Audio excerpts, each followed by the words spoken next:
the 17th of January 1945. 3:47 a.m. Philippine Sea, northwest of Leyte Gulf. The water is black glass, no moon. The stars hang low and indifferent over the Pacific, their light swallowed by the vastness of the ocean.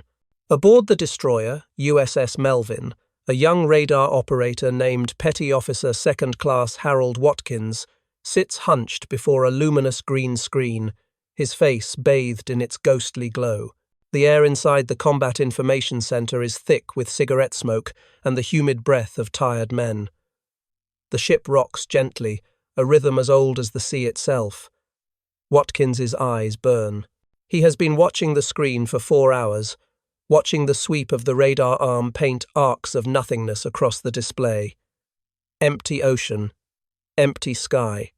The war, for this moment, is elsewhere. Then, at the edge of the scope, 32 miles out, bearing 270, a faint blip appears. Then another, and another. Watkins leans forward, his hand frozen above the intercom button. His pulse quickens. The blips are moving, fast, closing. He presses the button, and his voice, steady, despite the adrenaline flooding his veins, crackles through the ship. Radar contact. Multiple surface targets. Bearing 270. Range 32 miles. Speed approximately 25 knots. Above him, the bridge erupts into controlled chaos. The captain orders battle stations. Alarms wail through the steel corridors. Men tumble from their bunks, pulling on shirts, grabbing helmets, running to their guns. Within 90 seconds, the destroyer is alive, every station manned, every weapon trained toward the horizon. But the horizon shows nothing. No silhouettes, no searchlights, just the black pre-dawn stillness of the Pacific. Yet the radar knows. The radar sees what the human eye cannot, and 32 miles away, slicing through the dark, a Japanese destroyer squadron, 4 ships in column formation, races toward what they believe is an unguarded approach to the American anchorage at Leyte. Their officers stand on their bridges, confident in the cover of night, confident in the old calculus of naval warfare. He who sees first, strikes first. They do not know they have already been seen. They do not know that invisibility, that ancient advantage of darkness, has been stripped away by a technology they cannot yet fully comprehend. The radar scope does not lie. The Americans are waiting. The war in the Pacific had always been a war of distance and detection. Across thousands of miles of empty ocean, fleets hunted one another like blind leviathans, straining to see before being seen. For centuries, naval combat had been governed by a simple truth: vision determined survival. The side that spotted the enemy first could maneuver, prepare, strike. The side that remained unseen held all the cards. Throughout history, from the age of sail to the dreadnought era, lookouts perched high on masts, straining their eyes against glare and haze, searching for the telltale smudge of smoke, the faint line of a hull breaking the horizon. Night was the great equalizer, a cloak that rendered even the mightiest battleship invisible. Darkness was sanctuary. Darkness was opportunity. And so the Imperial Japanese Navy had built its doctrine around night combat. Their officers trained relentlessly in low-light engagements, perfecting the art of the nocturnal torpedo attack, the surprise broadside delivered under cover of blackness. They equipped their ships with superior optical instruments, high-magnification binoculars, precision rangefinders, and their lookouts were legendary for their sharp eyes. Men selected for their ability to detect the faintest contrast against the night sky. Japanese destroyers carried the Type 93 long-lance torpedo, a weapon of devastating range and speed, designed to be launched in darkness from positions the enemy could not detect. At the Battle of Savo Island in August 1942, Japanese cruisers had annihilated an Allied task force in the night, sinking 4 heavy cruisers in less than an hour, exploiting darkness and surprise with surgical precision. The Americans had been caught blind, their ships silhouetted against the glow of burning Guadalcanal, while the Japanese attackers remained invisible shadows. But by January 1945, the calculus had changed. Slowly, invisibly, A new kind of sight had emerged, one that did not depend on starlight or the curvature of the earth, one that could pierce fog, rain, and the deepest night. Radar, radio detection and ranging. A technology born in laboratories and rushed into service aboard American warships, initially crude, often unreliable, but improving with every month of war. The principle was elegant. Transmit a pulse of radio energy, listen for its echo, calculate distance and bearing. What returned was not an image, but a presence, a ghostly signature of metal and mass, drawn in phosphorescent green on a circular screen. By 1945, American destroyers carried surface search radars capable of detecting enemy ships at ranges beyond 30 miles, long before any lookout could see them, long before the curve of the earth would reveal their hulls. The Japanese had radar too, but their sets were fewer, less advanced, and often mistrusted by officers trained in the old ways. Japanese naval doctrine remained anchored to optical superiority, to the cultivated skill of the human eye. Their commanders still believed that a well-trained lookout was worth more than an unreliable electronic eye. And so, even as American radar networks expanded picket destroyers stationed on the perimeter of every fleet, their scopes sweeping endlessly, the Japanese continued to rely on what they knew: speed, darkness, and the element of surprise. They did not yet understand that surprise had become impossible. They did not yet grasp that every approach, every raid, every attempt to close unseen under cover of night was being announced by radio waves long before their smokestacks appeared over the horizon. The technological asymmetry was profound. The Americans could see in the dark, the Japanese could not. And so, on that January morning in 1945, as the Japanese destroyers raced through the night toward what they believed was a vulnerable anchorage, they were not hunters. They were already prey. Aboard the lead Japanese destroyer, Momi, Commander Takeo Hirose, stood on the bridge wing, binoculars pressed to his eyes, scanning the horizon. The wind was cold on his face. His ship vibrated with the power of its turbines, the bow slicing through the swells, throwing white spray into the darkness. Behind him, 3 more destroyers followed in disciplined line, their wakes glowing faintly with bioluminescence. The plan was simple. Approach at high speed under cover of darkness, penetrate the American screen, launch torpedoes at the transports anchored in the Gulf, and withdraw before dawn. Speed and surprise. The old formula. It had worked at Savo Island. It had worked in the Java Sea. It would work again. Commander Hirose lowered his binoculars. The horizon remained empty. No lights. No shapes, only the endless black void of the ocean. His lookouts reported nothing. The radar operator below one of the few aboard stared at a flickering screen that showed only static and the faint return of his own formation. The American fleet was somewhere ahead, perhaps 15 miles, perhaps closer, but invisible, hidden by the night. What Commander Hirose did not know, what he could not know, was that his formation had been tracked for the past 18 minutes, 30 miles to the east, aboard the destroyer Melvin, and aboard 2 other picket destroyers stationed in a wide arc. Radar operators watched the Japanese ships as clearly as if they were illuminated by floodlights. Range and bearing were updated every sweep of the scope, speed calculated, course plotted. The information was relayed by radio to the task force commander, who ordered a response with calm efficiency. 2 destroyer divisions would intercept, supported by cruiser gunfire from over the horizon. The Americans did not need to see the enemy. They only needed to know where the enemy was, the radar told them. And the radar was never wrong. At 4:03 a.m., Commander Hirose saw the first star shells. They bloomed high above the horizon, brilliant white, suspended from parachutes, flooding the ocean with cold, unforgiving light. His destroyers were suddenly naked, exposed, their grey hulls and white wakes starkly visible against the black water. He barked orders: increase speed, execute evasive maneuvers, prepare to launch torpedoes.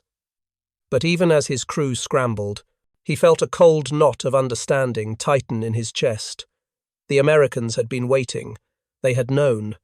Somehow, impossibly, they had seen him coming through the darkness. The first salvo of American gunfire arrived 17 seconds later. 6-inch shells from cruisers he could not yet see, their trajectories calculated by fire control radar, their fall of shot corrected electronically, without the need for optical spotting. The shells screamed down and exploded in towering columns of water, straddling Momi, drenching her decks. Hirose felt the ship shudder. Another salvo, closer, a direct hit amidships. The explosion tore through the engine room, and the destroyer lurched, her speed bleeding away. Smoke poured from her funnel. Behind her, the other destroyers scattered, launching torpedoes blindly into the dark, firing their guns at muzzle flashes they could barely see. But they were outnumbered, outranged, and most critically already detected. The Americans maneuvered with precision, guided by radar, their formations adjusting in real time to avoid the torpedoes. The Japanese, firing blind, scored no hits. By 4:47 a.m., as the first grey light of dawn crept over the eastern horizon, 2 Japanese destroyers were sinking. A third was dead in the water, burning. The fourth fled northwest at full speed, trailing smoke, pursued by American destroyers whose radar held contact even as the fleeing ship disappeared into the morning haze. Commander Hirose, standing in the flooded wreckage of his bridge, watched the horizon brighten. He did not need to see the American ships to know they were there. He understood now. The rules had changed. Darkness was no longer a sanctuary. The night no longer belonged to those who could see best with their eyes. It belonged to those who could see with invisible waves, to those who had turned the ocean into a grid of electronic certainty. He thought of the old samurai maxim, "Know the enemy and know yourself. In 100 battles, you will never be in peril." But they had not known the enemy. They had not understood what the Americans had become. And now, sinking into the cold Philippine Sea, Commander Hirose understood that this war could not be won by courage or discipline alone. Technology had shifted the foundation beneath everything they had trained for. The Americans did not need to be better sailors. They only needed better machines. And they had them.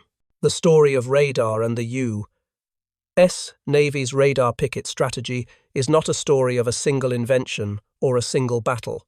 It is the story of a technological revolution that unfolded quietly, incrementally, across thousands of ships and countless engagements, reshaping naval warfare in ways that were invisible to those who did not possess it.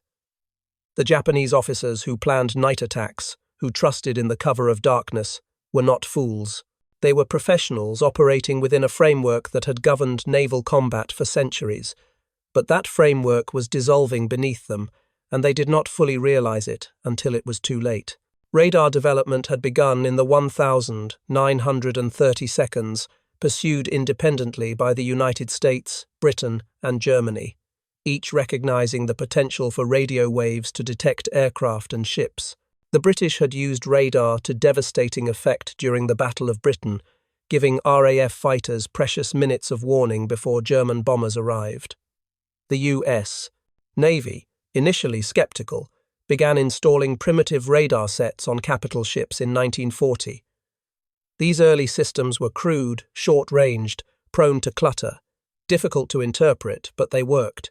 And more importantly, American engineers worked tirelessly to improve them.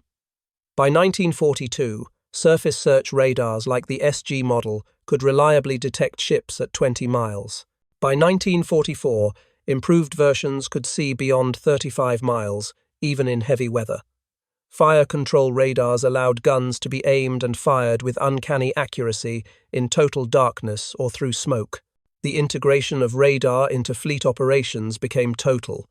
Every major warship carried multiple sets, and specialized radar picket destroyers were stationed on the flanks and forward edges of task forces, their sole mission to detect approaching threats and broadcast warnings. The radar picket concept was born from necessity. As American fleets pushed deeper into Japanese-controlled waters, they faced increasing attacks from kamikaze aircraft and surface raiders, attempting to exploit gaps in the defensive screen. The solution was to extend the range of detection far beyond visual limits, creating an electronic perimeter that could not be crossed unseen. Destroyers, equipped with powerful air search and surface search radars, were positioned 20 to 40 miles ahead of the main fleet, acting as sentinels. They operated in dangerous isolation, often alone, their mission to detect and report, to buy time for the fleet to react. If attacked, they were expected to fight and survive long enough to warn others. It was a lonely, perilous duty, but it worked. The Japanese, by contrast, lagged in radar development and deployment. Their naval radar sets were fewer and less capable. More critically, Japanese doctrine had not adapted to incorporate radar as a primary tool. Training emphasized traditional skills: optical recognition, night vision, range finding by eye. Radar operators were often viewed as technicians, not tacticians. Information from radar sets was treated as supplementary, to be confirmed by visual sighting before action was taken. This cultural and doctrinal gap created a fatal asymmetry. The Americans trusted their radar implicitly and built their tactics around it. The Japanese continued to fight as if darkness still conferred invisibility, and so, across the final 2 years of the Pacific War, Japanese surface raiders and kamikaze formations found themselves detected far sooner than they anticipated. Again and again, night attacks that should have achieved surprise were met by fully alerted defenses. Ships that approached under cover of darkness were illuminated by star shells before they could close to torpedo range. Aircraft that hoped to hide in clouds or attack at dusk were intercepted by fighters guided to them by radar vectoring. The Japanese adapted where they could, flying lower, approaching from unexpected angles, using weather for concealment, but the fundamental advantage had shifted. The Americans could see, the Japanese could not, and vision, in war, is everything. There is a photograph, taken in February 1945 aboard a U.S. destroyer in the waters off Iwo Jima. It shows a radar operator seated before his scope, his face illuminated by the green glow of the display. The image is grainy, black and white, the operator's expression obscured by shadow. But the screen is visible, and on it, a constellation of small, bright dots returns from aircraft, ships, the coastline itself, each one precisely located, each one a piece of information that would have been invisible to the human eye. The photograph is mundane. There is no drama in it, no explosion, no heroism, just a man watching a screen, and yet, within that image lies the revolution. That screen gave the Americans a view of the battlefield that was total, continuous, unblinking. It was not subject to fatigue or poor weather or the limits of human perception. It simply saw. The Japanese had no equivalent. Their lookouts, no matter how skilled, could not match the range and reliability of radar. Their finest optical instruments could not see through fog or darkness. And so, battle after battle, engagement after engagement, they found themselves outmaneuvered, outranged, detected before they could detect, struck before they could strike. The psychological impact was corrosive. Japanese officers began to speak of the Americans as possessing an uncanny, almost supernatural awareness. How did they always know? How did they always seem to be waiting? Some attributed it to spies or traitors, others to luck or divine favor. Few grasped the full extent of the technological disparity, and those who did, who understood that the Americans had built an invisible network of electronic eyes across the Pacific, felt a kind of despair. How could you fight an enemy who could see you, always, everywhere, before you could see them? The answer, increasingly, was that you could not in any conventional sense. And so Japanese tactics shifted toward the desperate and the suicidal. If surprise was impossible, if approach could not be concealed, then victory could only be achieved through overwhelming sacrifice. Kamikaze attacks were born, in part, from this realization. If radar detected every aircraft, then the solution was to send so many aircraft that some would get through. If every approach by surface ships was anticipated, then those ships must accept that they were on suicide missions, their goal not to survive, but to inflict damage before being destroyed. The war became, for Japan, a calculus of acceptable losses in exchange for diminishing returns. For the Americans, radar was not merely a tool, it became the foundation of their operational confidence. Commanders who once would have hesitated to operate at night or in poor visibility now did so routinely, trusting their radar to guide them.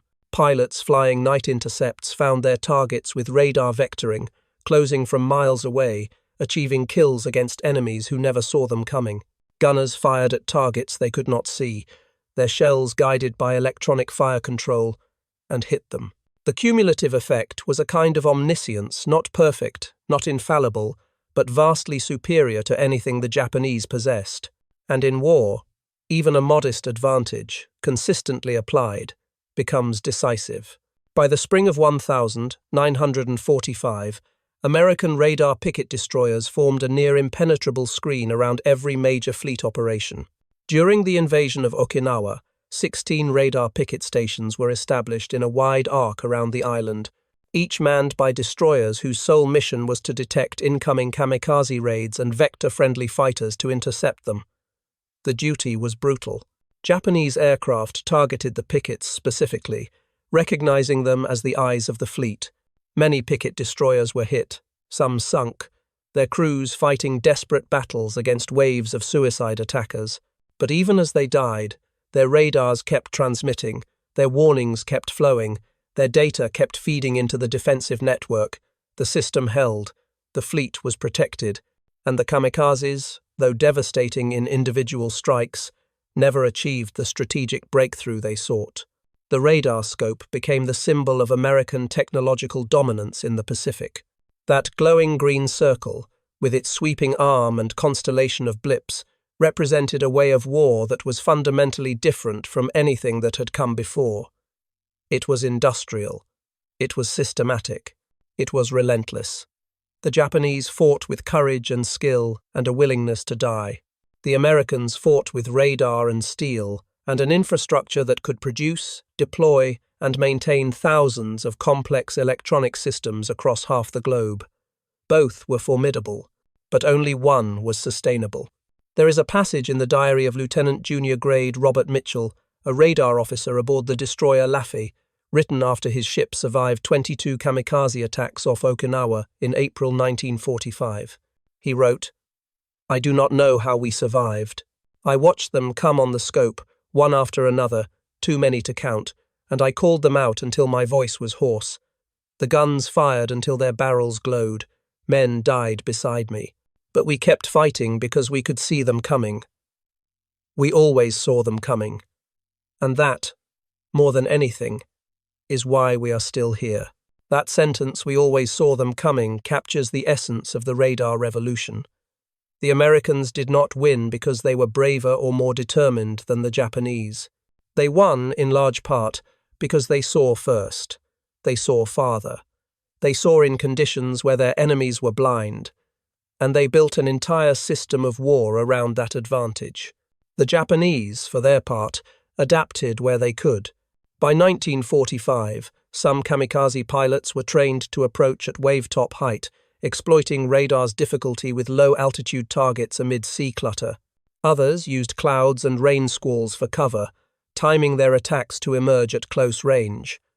These tactics achieved some success, but they were reactive, incremental adjustments to a technological gap that was widening, not closing. Japan's industrial capacity, strained and crumbling under relentless bombing, could not produce radar systems in the quantity or quality needed to match the Americans, and even if they could have, the doctrinal shift required the cultural acceptance that machines could see better than men, that electronic data should override human judgment.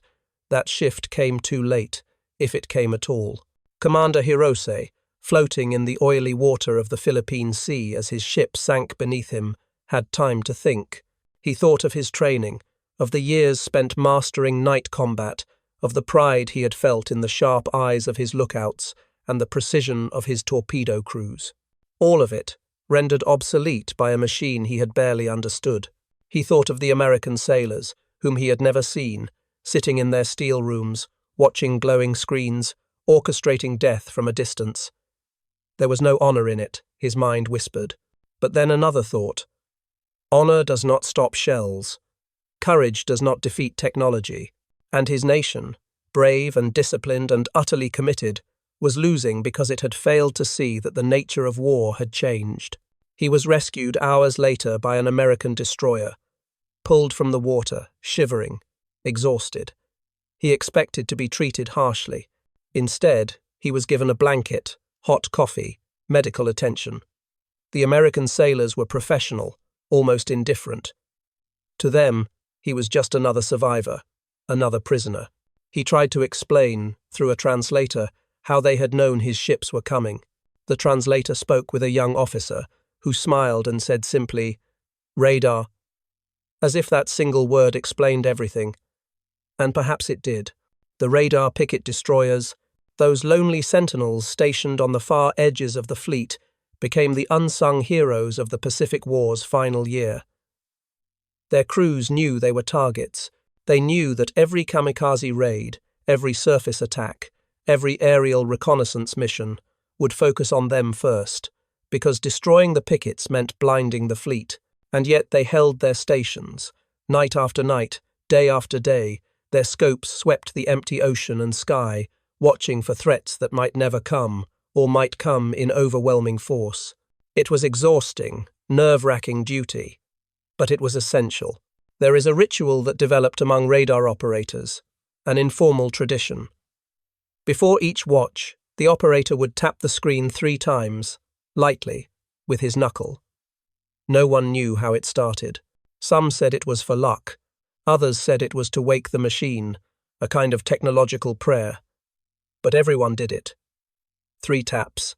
And then the long hours of watching, the green arms sweeping, the faint glow of the phosphor, the occasional blip that might be a cloud return, or a flock of birds, or an enemy formation 40 miles out. The operators learned to read the scope with an intimacy that bordered on the mystical. They could distinguish a ship from a squall, a bomber from a fighter, sometimes even identify specific aircraft types by the character of their return. The scope became an extension of their senses, a way of perceiving the world that was more complete, in some ways, than vision itself. And when the blips appeared, when the sweep of the arm painted those telltale clusters of light that meant an enemy was approaching, the operators felt a surge of adrenaline and focus. They would call it out, voice steady, providing bearing and range and estimated speed, feeding the information into the defensive network. And miles away, fighters would scramble, guns would train, ships would maneuver. The operator would never see the result, not directly. He would watch the blips on his scope, watch them close or turn away or disappear, each vanished blip a question mark. Shot down, retreated, crashed, he would never know for certain. His war was fought in 2 dimensions, on a glowing circle of green light, abstract and distant. But it was no less real. The Japanese, observing from their perspective, came to hate the radar pickets. Intelligence reports identified them as priority targets. Special attack units were briefed to strike the outer destroyers first, to blind the Americans, before attempting to reach the carriers and battleships at the fleet's heart. And they tried. Again and again, kamikazes dove on the picket destroyers, sometimes in coordinated waves, sometimes singly, desperately. Some got through. Ships like Laffey, Aaron Ward, Hugh W., Hadley destroyers that became famous for surviving incredible punishment, their crews fighting off dozens of attackers, their hulls shattered but still afloat, and some did not survive. Callahan, Drexler, little destroyers sunk on picket duty, their crews lost, their radars falling silent. But even in death, they had done their job. They had seen the enemy coming. They had reported. The fleet behind them had time to react. And that time, those precious minutes of warning, saved countless lives. There is a persistent myth that technology dehumanizes war, that machines create distance and reduce conflict to cold calculation. But those who served aboard the radar picket destroyers would tell you otherwise. The radar did not remove them from the fight, it placed them at its very center, making them the target of every attack, the focus of every enemy effort. The green glow of the scope was not a shield, it was a responsibility. To watch that screen was to hold the lives of thousands of sailors in your attention, to know that a missed contact, a misidentification, a moment of inattention could mean disaster. The psychological burden was immense, and yet they bore it, watch after watch, because they understood what was at stake.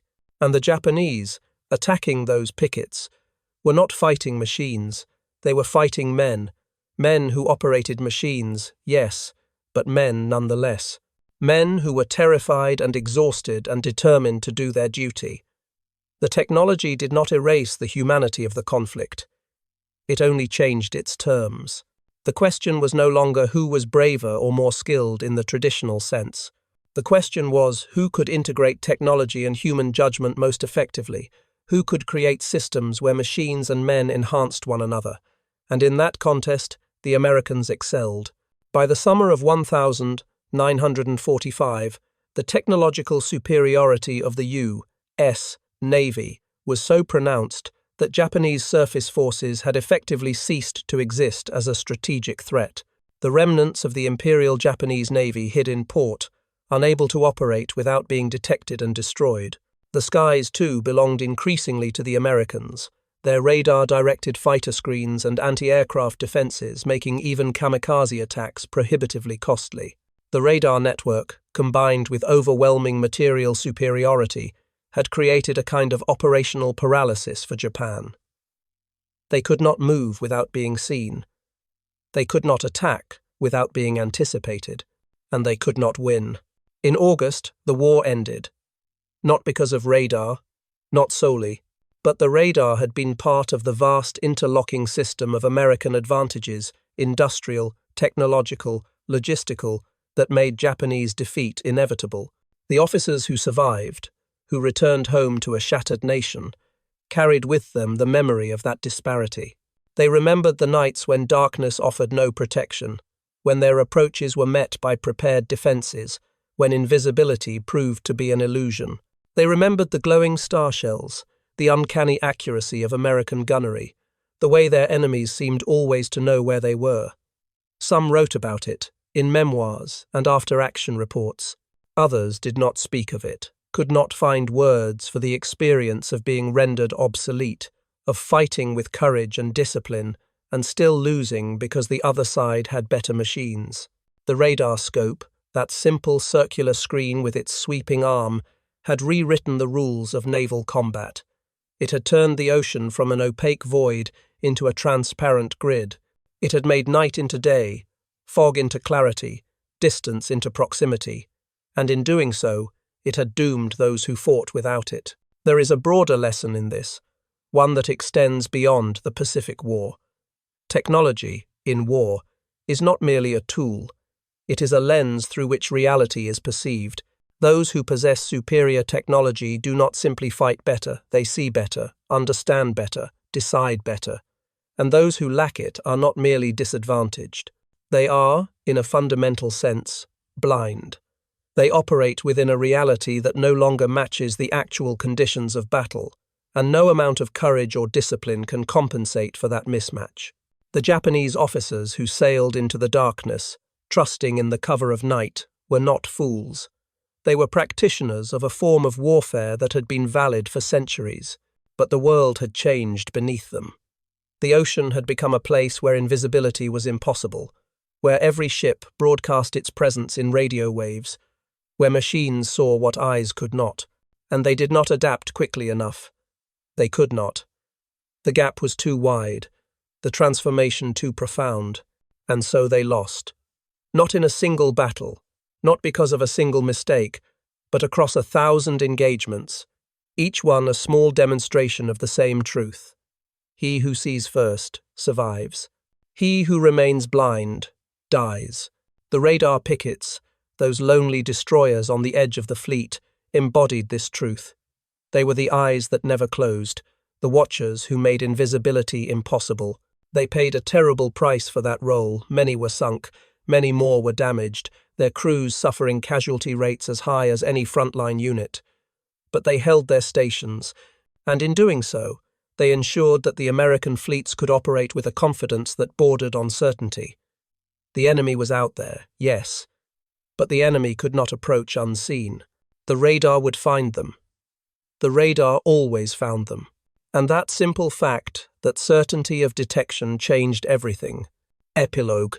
There is a museum in Washington, D.C., where a World War II radar scope is on display. It sits behind glass, a relic of another age, its screen dark, its mechanisms silent. Visitors pass by it, often without stopping, drawn instead to the more dramatic exhibits, the aircraft, the guns, the flags, and medals. The radar scope is easy to overlook. It is not beautiful. It is not awe-inspiring. It is simply a machine, old and obsolete, a piece of history that few recognize. But if you pause before it, if you imagine that screen glowing green in a darkened room, the arms sweeping endlessly, the faint blips appearing at the edge of the display, if you imagine a young sailor, tired and scared, watching that screen hour after hour, knowing that his vigilance was all that stood between his fleet and disaster, then the scope becomes something more than a machine. It becomes a symbol of vision, of vigilance, of the quiet, unglamorous work that shapes the outcome of wars. The Japanese officers who sailed into the night, expecting darkness to shield them, were not defeated by this machine alone. They were defeated by a system, a philosophy, a way of war that placed technology at its center and built everything else around it.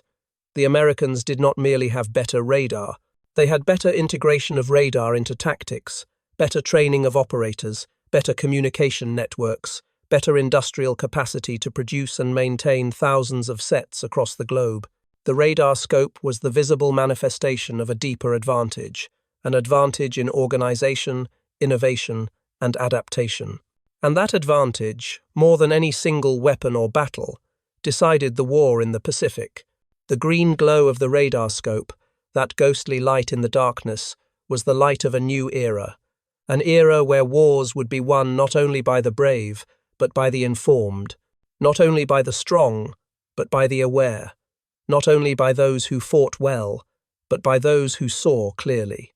The Japanese had fought with honor, with discipline, with a willingness to sacrifice everything. But they had fought blind. And against an enemy who could see, blindness was a wound that no courage could heal. The radar scope sits silent now, behind its glass, a memorial to the men who watched it and the men who died because they did not have it. It is a reminder that in war, as in life, vision is power, and those who cannot see the changing world around them, who cannot adapt to new realities, are doomed to fight battles they have already lost. The Americans saw, the Japanese did not. And in that simple asymmetry, the outcome of the Pacific War was written. One glowing blip at a time, across 1,000 darkened scopes, in 1,000 steel rooms, on 1,000 lonely ships standing watch at the edge of the fleet. The radar never lied. The radar always saw.